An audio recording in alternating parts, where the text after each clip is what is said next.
izin Bu ya, mau di syuting. Ini mau dikirim ke Jokowi. Iya. Bismillahirrahmanirrahim. Assalamualaikum warahmatullahi wabarakatuh.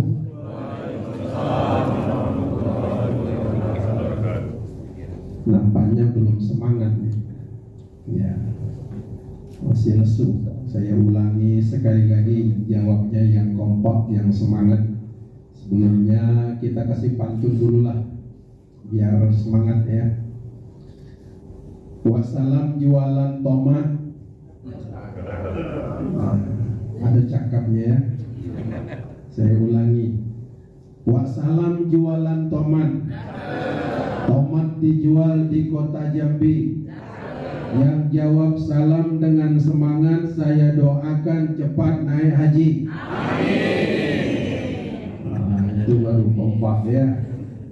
Assalamualaikum warahmatullahi wabarakatuh.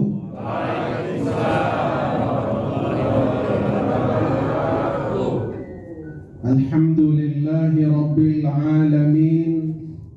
Nahmaduhu wa nasta'inuhu wa nastaghfiruh wa na'udzu billahi min shururi anfusina wa min sayyiati a'malina. Man yahdihillahu fala mudilla lahu wa man yudlil fala hadiya lahu. Asyhadu an la ilaha illallah wahdahu la syarika lahu wa ashhadu anna Muhammadan abduhu wa rasuluh. Allahumma fasalli wa sallim wa barik ala sayyidina Muhammad wa ala alihi wa sahbihi ajma'in, amma ba'd. Qala Allah ta'ala fi kitabihil karim, walillahi 'alan nasi hajjul baiti man istata'a ilaihi sabila wa man kafara fa innallaha sadaqallahul azim. Yang sama-sama kita hormati tentunya Bapak manajer. Saya lupa nanya namanya tadi, Pak siapa? Maaf Pak. Hah? Ediwan. Pak Ediwan. Sudah haji Pak? Belum. Nah, sekalian nanti kita mendoakan untuk manajer kita ya, yang akan datang bisa berangkat haji. Amin. Tentunya bapak-bapak para pejabat di lingkungan kantor BNN ini, ya. Ibu-ibu, bapak-bapak, jemaah sekalian, wabil khusus terkhusus kepada jamaah calon haji ya, dari kantor kita ini sudah ada 3 pasang. 1 pasang lagi belum datang katanya ya, katanya masih di jalan. Sambil kita menunggu, sambil kita menyampaikan mungkin tausiah itu artinya nasihat, wasiat tentu untuk kita semua, wabil khusus untuk jamaah calon haji kita ini. Bapak-bapak, ibu-ibu, hadirin sekalian yang dirahmati Allah Subhanahu wa ta'ala, tiada kata yang pantas keluar dari kedua celah bibir kita melainkan puja, puji, syukur kehadiran Allah Subhanahu wa ta'ala yang telah banyak memberikan nikmat kepada kita, terutama nikmat kesehatan, nikmat kesempatan, banyak lagi yang lainnya yang tidak bisa kita hitung. Wa in ta'uddu ni'matallahi la tuhsuha. Jikalau kamu menghitung-hitung nikmatku, kata Allah, niscaya tidak bisa kamu menghitungnya. Maka itu tiada kata yang pantas melainkan alhamdulillah.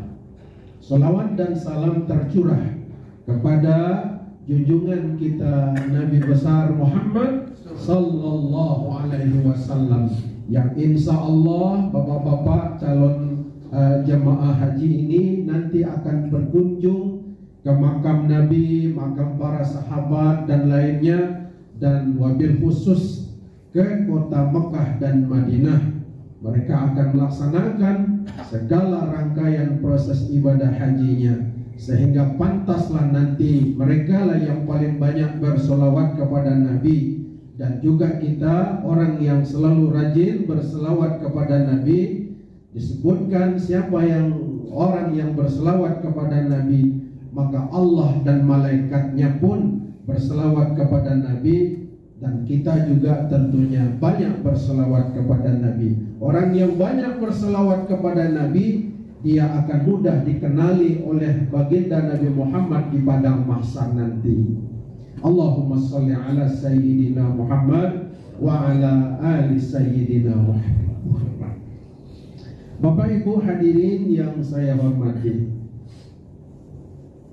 alhamdulillah, tentu bapak-bapak kita yang menjadi tamu Allah pada kesempatan ini, sebagaimana yang disebutkan dalam hadis Nabi, man akrama duyufur rahman akramahullahu. Barang siapa yang memuliakan tamu Allah, maka Allah akan memuliakan mereka.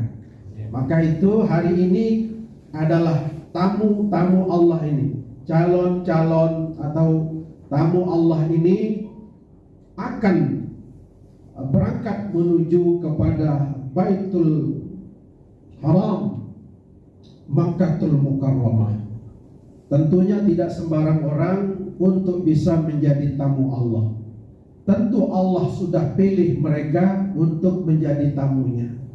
Dan tentunya Allah sendiri sudah mempersiapkan hidangan berupa ampunan Allah Subhanahu wa ta'ala bagi tamu-tamu Allah. Berduyun-duyun orang datang ke Mekah, tidak lain dan tidak bukan mereka mengharapkan ampunan Allah Subhanahu wa ta'ala. Dan sudah menjadi janji Allah Subhanahu wa ta'ala bahwa al-hajjul mabrur laisa lahul jaza illal jannah. Balasan haji yang mabrur tidak ada lain kecuali surganya Allah Subhanahu wa ta'ala. Itu yang luar biasa Bapak Ibu. Maka itu pantas keluarlah dari kedua celah bibir tamu-tamu Allah ini mengungkapkan kata-kata talbiyah, labbaik Allahumma labbaik. Dan itu keluar secara spontan, memenuhi panggilan Allah Subhanahu wa ta'ala. Orang yang selalu melantunkan kalimat talbiyah, itu adalah permintaan kita kepada Allah, dan semoga Allah mengabulkan permintaan itu. Yakin dan percaya bahwa yang akan datang pun Allah mengabulkan daripada permintaan kita untuk datang ke tanah suci. Untuk itu mari kita bersama-sama mengucapkan kalimat talbiyah terkhusus kepada jamaah calon haji tamu Allah ini. Mari kita bersama-sama ikuti saya. Bismillahirrahmanirrahim. Bismillahirrahmanirrahim. Yang kencang Bu ya, biar nanti jadi tamu Allah nantinya ke depan. Bismillahirrahmanirrahim. Bismillahirrahmanirrahim. Labbaik Allahumma labbaik. Labbaik Allahumma labbaik. Labbaik la syarika laka labbaik. Labbaik la syarika laka labbaik. Innal hamda wan ni'mata laka wal mulk la syarika lak. Labbaik Allahumma labbaik. Labbaik la syarika lak labbaik. Innal hamda wan ni'mata laka wal mulk la syarika lak. Alhamdulillah, nampaknya semangat nih. Insya Allah nampak nih wajah-wajah calon-calon tamu Allah nanti ke depan. Amin. Datang haji umroh ya Bu ya, minimal. Nah gitu. Bapak Ibu hadirin yang dirahmati Allah Subhanahu wa ta'ala, pada pagi ini kita tentunya dengan hati yang terbuka untuk menerima pesan-pesan ini, terkhusus buat 3 pasangan jemaah calon haji ini, bahwa ibadah haji sudah disebutkan dalam Al-Quran, wa atimmul hajja wal umrata lillah. Sempurnakanlah ibadah haji dan ibadah umroh itu karena Allah Subhanahu wa ta'ala, bukan karena siapa-siapa, karena lillahi ta'ala. Maka bapak-bapak yang akan berangkat, sebelum kita sampai ke tanah suci, luruskan niat kita. Niatnya karena Allah, bukan karena yang lain. Karena kita tiap hari membaca dalam solat kita pada doa iftitah, inna sholati wa nusuki wa mahyaya wa mamati lillahi rabbil alamin. Bahwa sesungguhnya solatku, ibadahku, kata-kata nusuki itu, nusuk, ya kan? Nusuk, manasik itu cara ibadah. Ya, sesungguhnya solatku, semua ibadahku, semua kehidupanku dan kematianku, semuanya lillahi ta'ala. Kita hidup, kita mati, ya kan? Kita meninggal, kita berkomunikasi, bermasyarakat, bekerja, semuanya karena Allah. Karena dalam Quran juga menyebutkan, Allah Subhanahu wa ta'ala berfirman, wa ma khalaqtul jin wal ins illa liya'buduni. Ya. Tidaklah aku, kata Allah, menciptakan jin dan manusia melainkan untuk ibadah kepadaku. Jadi segala aktivitas yang kita lakukan di dunia ini adalah bernilai ibadah, andai kata kita niatkan semua gerak karena Allah Subhanahu wa ta'ala. Apalagi yang namanya ibadah haji. Nah, semua ini kita berharap barokah dari Allah Subhanahu wa ta'ala. Malam tadi saya tengok di WA saya Ibu Ida. Mana Bu Ida? Bu Ida. Nah, ya, Ibu Ida. WA saya. Ini WA tentang judul temanya. Temanya saya lihat, menampaki jejak menuju keberkahan hidup. Nah, keberkahan hidup. Hidup ini butuh berkah, ya Bu ya. Apa itu berkah? Berkah itu kalau kita lihat dalam kamus bahasa Arab itu artinya ziyadul khair, bertambahnya kebaikan. Artinya kita ini memang sudah baik, ditambah lagi dengan kebaikan-kebaikan lainnya. Nah gitu. Jadi berkah. Acara pengantin umpamanya, bagus tidak? Baik tak acara pengantin itu? Baik, ditambah lagi dengan kebaikan. Mudah-mudahan barokalakuma, semoga mereka berdua barokah, gitu kan? Kemudian lagi sholat kita kepengen barokah, kehidupan kita, rezeki kita kepengen barokah. Bu, masih ada situ tidur. Ya. Doa makan apa Bu? Doa makan? Masih ingat Bu doa makan? Doa itu sama Udin. Allahumma barik lana bima razaqtana. Ya Allah, berikan keberkahan rezeki yang ada pada kami. Nah gitu. Artinya apa itu? Keberkahan yang kami makan, yang kami minum ini menjadi sebuah keberkahan, menjadi darah daging, darah yang segar, yang sehat, yang menyehatkan badan kita. Makan, minum menjadi sesuatu energi yang baik, sehingga dari energi yang baik itu bisa kita melaksanakan sholat, beraktivitas kerja dengan baik. Kenapa? Karena di dalam rezeki yang kita makan itu terdapat keberkahan dari Allah. Itu ya. Berdoa kita kepada Allah minta barokah, ziyadul khair. Nah, termasuk juga kita barokah itu minta kepada orang-orang yang lebih senior dari kita. Kenapa? Karena al-barakatu bil akabir. Keberkahan itu ada pada orang yang lebih senior dari kita.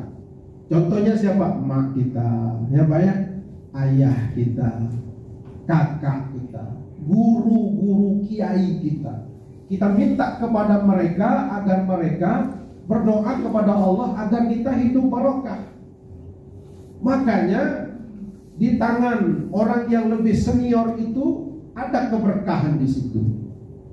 Misalnya emak ayah kita cium tangannya. Kenapa? Karena di situ ada keberkahan. Itu habis sholat kita cium tangan suami kita, Bu ya. Bu, kita cium tangan suami kita. Jangan cium tangan laki orang, jangan. Ya. Tangan suami kita, mak ayah kita. Kenapa? Karena di situ ada keberkahan. Bayangkan sahabat dulu, bapak-bapak, ibu-ibu, dalam rangka mencari keberkahan ini, ya.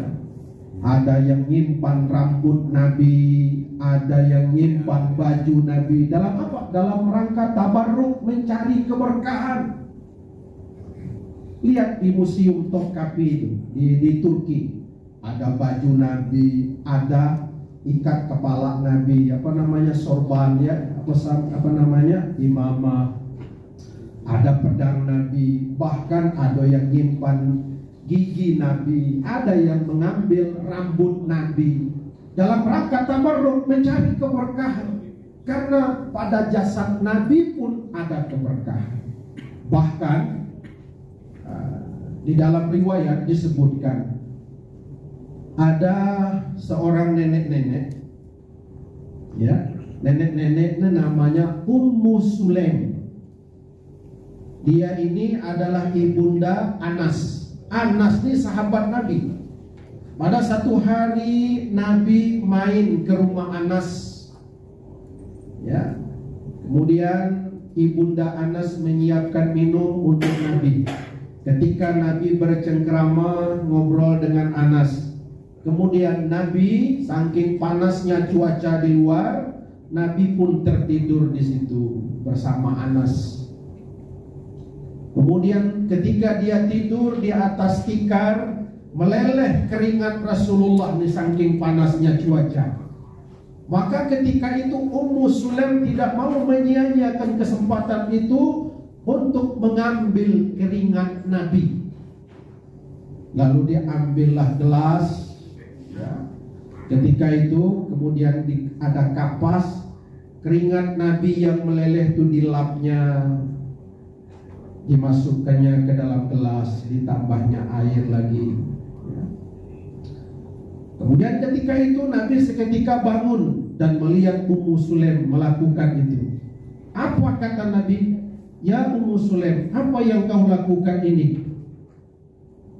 Kata Ummu Sulaim, ya Rasulullah, aku mengambil keringatmu yang barokah ini, mengambil ini untuk mengambil barokah yang keringat yang keluar dari jasadmu. Subhanallah. Untuk apa itu? Untuk dijadikan sebagai parfum, minyak wangi, dan juga sebagai obat. Jadi Ummu Sulaim ini minum keringat Nabi untuk dijadikannya sebagai obat. Marahkah Nabi? Oh tidak, Nabi tidak marah.